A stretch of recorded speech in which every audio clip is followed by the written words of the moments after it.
The battle to clear ISIS from its last stronghold in Syria entered a critical new phase this morning. For more than 2 months, Charlie D'Agata has been reporting from the front lines in eastern Syria. And that's where U.S.-backed forces are making what they hope to be the final move against ISIS. Charlie went to see the fight under cover of darkness, and he sent us this report from Baghouz, Syria, where a shrinking group of ISIS fighters is trying to hold on. After weeks of fighting in what has become a virtual stalemate, we got word this morning from the Syrian Democratic Forces. We can confirm they have entered that last ISIS camp, but they caution that fighting is still going on. And certainly as of last night, the battle was raging. Moonlight alone lit the way as U.S.-backed Syrian soldiers gave us a close-up view of what's left of ISIS. We're just on the edge of the front line. And these are sniper positions looking down into Baghouz, where ISIS is fighting back. Sounds of both coalition fighter jets and incoming gunfire filled the air.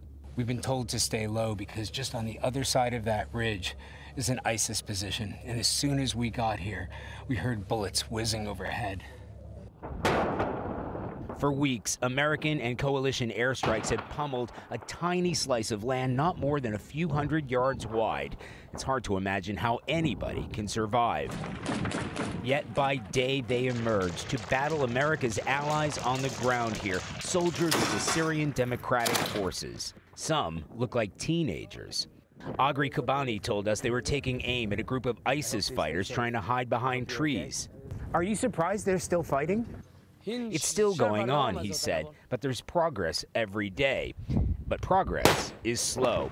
And while the so-called caliphate is now little more than a junkyard heaped with wrecked cars, hardcore ISIS holdouts have managed to defend it against everything America and its allies have been able to unleash for months.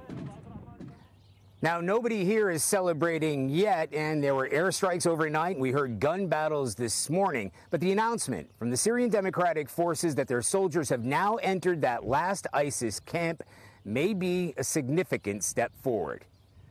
For CBS This Morning, Charlie D'Agata in Baghouz, eastern Syria. We all hope that's true. Thank you, Charlie.